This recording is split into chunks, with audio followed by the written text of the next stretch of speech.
add a routine section to help me build habits. Dude, you should add widgets.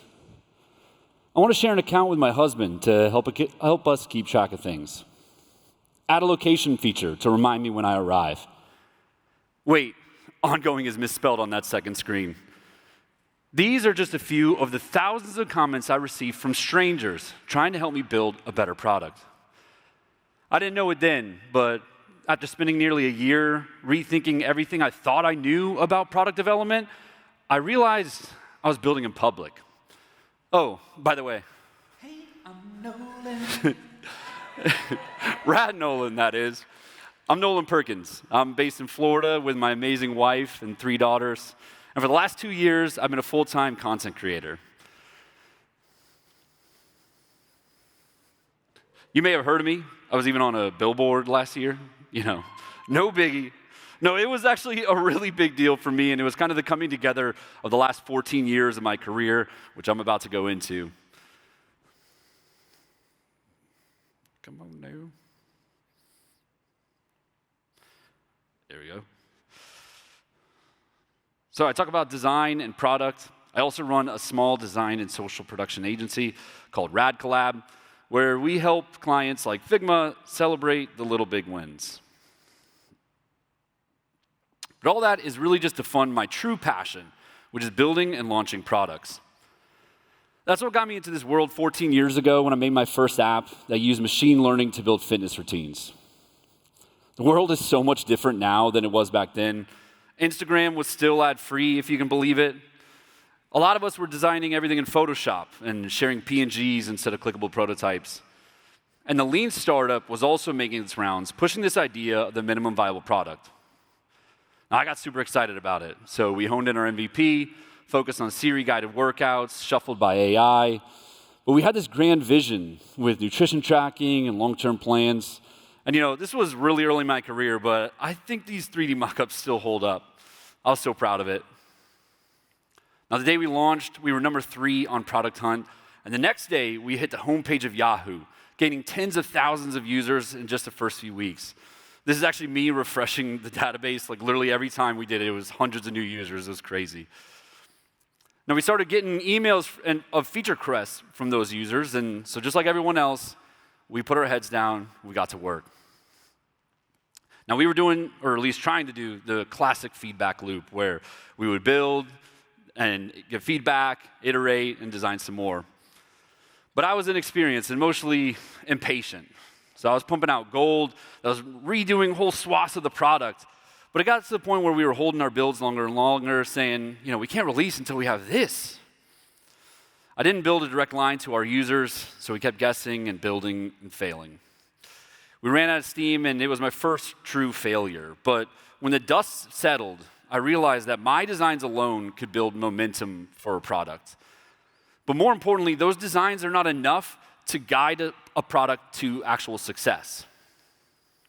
Now, fast forward a few years, and with tools like Figma, we've been able to move our MVPs into the design tool.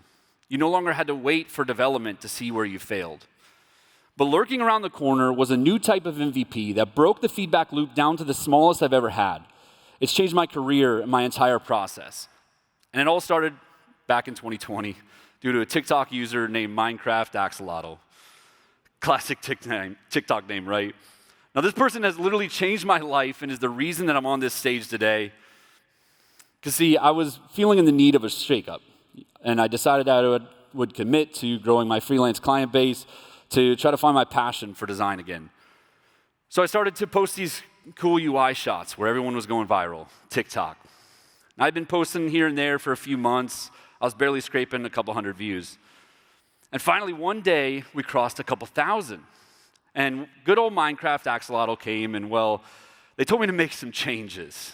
And so I did. A few hours later, I had redesigned the concept with a whole new concept. I threw it into a Figma prototype, added some motion, and that's how I started working on Task Tree, which was actually named in this exact comment, by the way. More comments came, and it became a powerful to-do list through feedback and feature requests.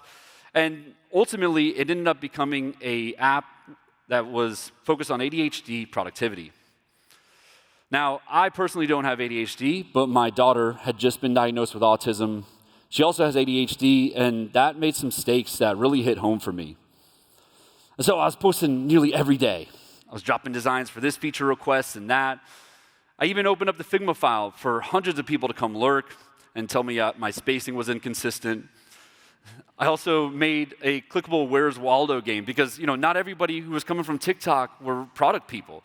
And so in my frantic design file, if you ever find that link, don't judge me. I designed it in a few days, okay? But there was a bunch of little Where's Waldos around, and it was super fun. Now I'm a front-end developer too, and so I started to build it out. And 32 days after the original comment from Minecraft Axolotl, I launched it. And we were the next day, we had over 5,000 users. But by then, I was getting in my head, if people were going to take me seriously, I had to push out this perfect content. And so I was in After Effects, making these 3D animations that matched perfectly to the latest trending sound. And it got to the point where, I was spending 4 or 5 hours on a 15-second video, and we were clearing maybe a couple thousand views at most. And so one day, I was tired of the rat race. I needed to post something, and so I just recorded myself scrolling through my Figma file. And while doing that, I talked about why I cared about this app I was making. It was for my daughter. It was for all people with ADHD, and in general, people who needed to focus better, because at the time, and still today, we need all the help we can get. That post hit more views than the original Minecraft Axolotl post, and it was because I was reaching the audience where they were, and I was presenting them with a reason to care. And when somebody's working on the problems that you care about, it brings hope and it inspires people to action. A couple days later, I made it even more simple. I recorded myself in a Figma prototype completing a task, and then I put a little pop of confetti on it. And that was my first million-view video, which is awesome. But it was great until it crashed my duct tape servers. I remember I was on TikTok Live, and it was going in and out, and I'd say, hey, it's back up, you can refresh now. But luckily, on that live was one of the best developers I've ever worked with, and he said, hey, do you need any help? And I was like, what do you think, dude? I am floundering right now. And one day I woke up and I realized that I was just trying to get clients. And now I'm building this app and this community, and all I was really doing was opening the next door that was in front of me. And I thought, well, how do I keep doing this? I was having the time of my life, but I was worried that over the next few months, it was going to start fizzling out as we built this product that could actually scale. And so I had this great, brilliant idea that I would just do it all again. So I asked for app ideas that I could go design and launch again. And this is where I actually got good at social media. I learned that putting myself into it as me rather than the faceless we was so much better.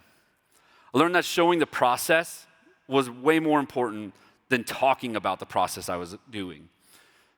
I learned that authentic work-in-progress vibes get so much more engagement from more than perfectly curated content. Because imagine seeing a really nice animated demo of a product.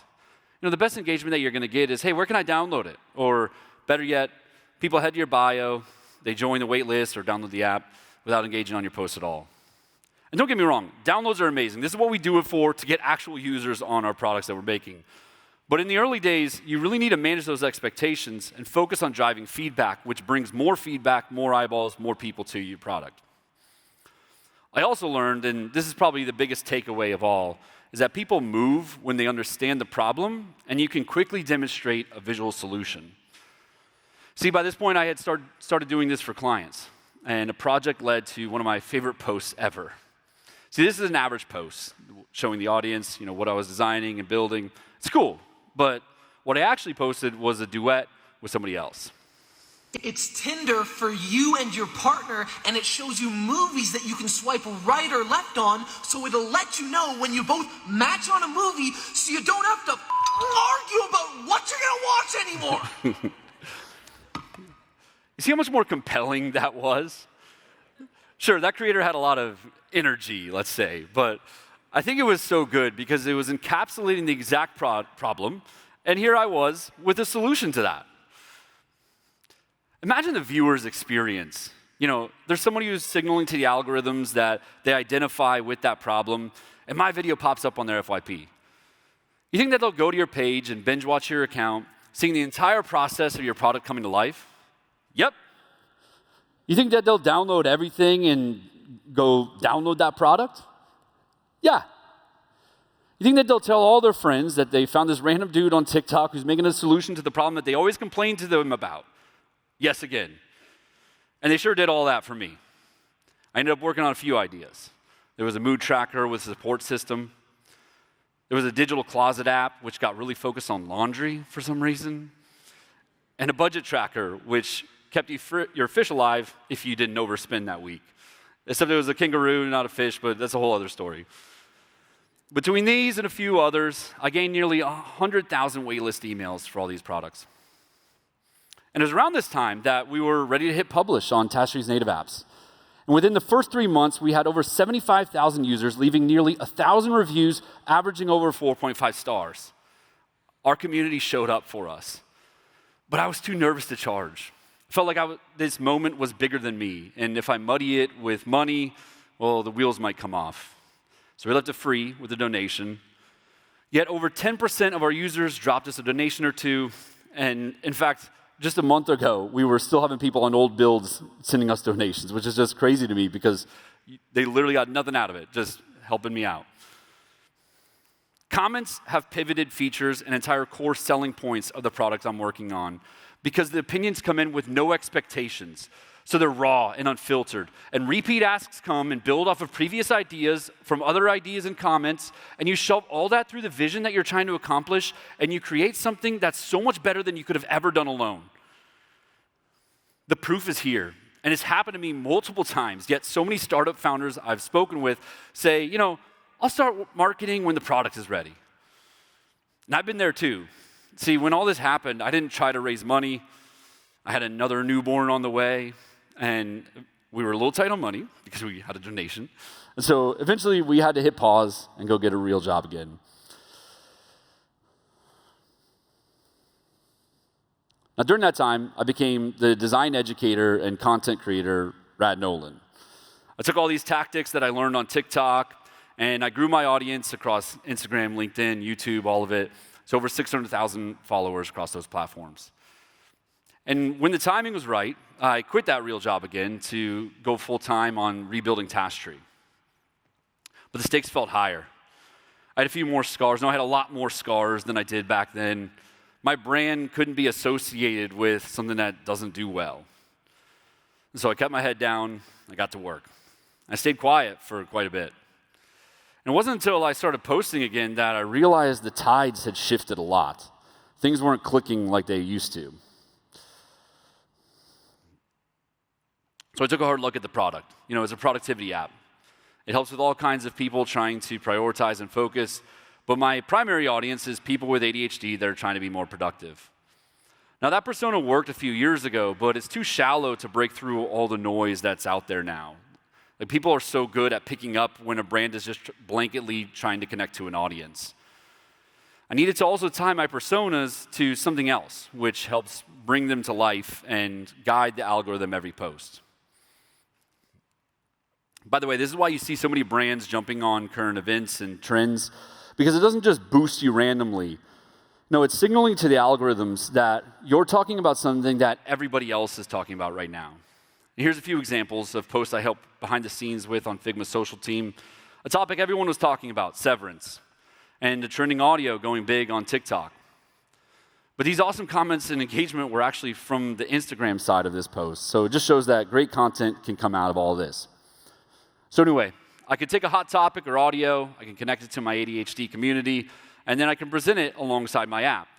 And now I've got a persona with some legs.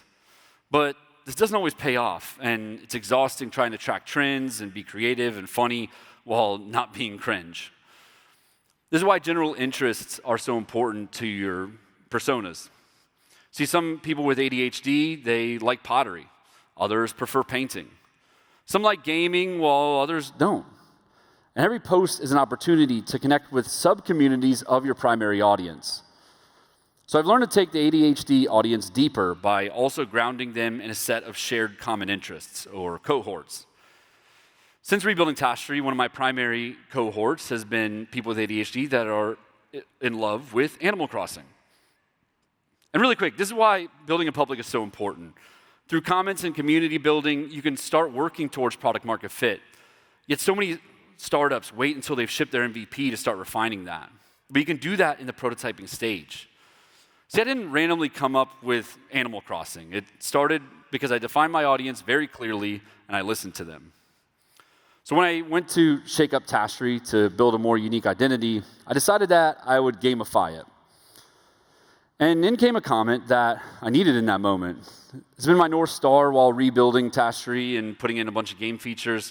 And it's also really cool because it came from YouTube of all places, which I had very little presence on at the time. It was just the right place, right time. And that's how my ADHD to-do list app became a game where completing tasks gets you hearts. Those hearts are from your birds who are proud of you and your productivity. And you use those hearts to collect more birds, unlock accessories, and style the trees in your forest. By the way, we just launched. I'm super proud of it. You should check it out. Now, non-ADHD people also like Animal Crossing, while at the same time, some ADHD folks don't. They like cozy games. All of this is in the sphere of interest, which is why I make a lot of nostalgic and relaxing content, is because I'm trying to connect with audiences that spill into each other. The marketing, for me, has educated the product, and the product is constantly educating the marketing. And even during this rework, though, I would still find myself saying, well, we're in build mode now, so I'll post again in a few weeks. But time and time again, I'm reminded that building a community is about sharing the process and the struggles and the mistakes so that that same community can cheer you on when you crawl out of it and you're on the config stage talking about it. It's funny, because 5 years ago, I would have never been thinking that I would be building in public. I never would have imagined I'd be an influencer or content creator. I barely used to post on social media at all because I felt like, nobody cares about me. Who wants to hear from my opinion? But my entire career, I've made a knack for finding a mountain and starting to climb. It's not always been easy, but I can tell you one thing, that your voice matters, your skills and your life experiences are enough. You are enough to do this. If I can do it, you can. Because having been judged for every day for the better part of the last 5 years, I know that for every hater, there's 10 more people who just want to help, support, and cheer you on. I'm just one voice screaming into the sea of a million creators posting countless hours of content. I'm proud to say that I've managed to make an impact. And it's easy to lose sight of that, of the impact of we have as product people. And especially for early stage startups, it feels like I just need to build more stuff to grow out of this. And product-led growth is coming. I just need to ship more stuff. But the shininess wears off by the time those things ship and you're on to the next thing. But those features that are shipping came from hundreds of hours of effort and craftsmanship. And we as product people, we have to celebrate those little wins. I'll give you one last example of a post I helped create with Figma. See, Figma celebrates every little feature, even ones as small as the way the grid lines show up as you move things around. And it's funny because I think this one actually went through like 3 or 4 revisions because this stuff matters. It really does. I feel so lucky to get to do this, and I want to be building in public for the rest of my life because it fills me with such pride and compassion and for the users that I'm trying to serve. But with no finish line, it's on you to show up every day and put in the effort, which is why that I think that passion will get you started, persistence will get you to the turning point, and patience will keep you going until that happens. If you want to do this, the platforms are ready. It's not too late to grow an audience, and I look forward to welcoming some of you as my future colleagues in this build in public lifestyle. Thank you.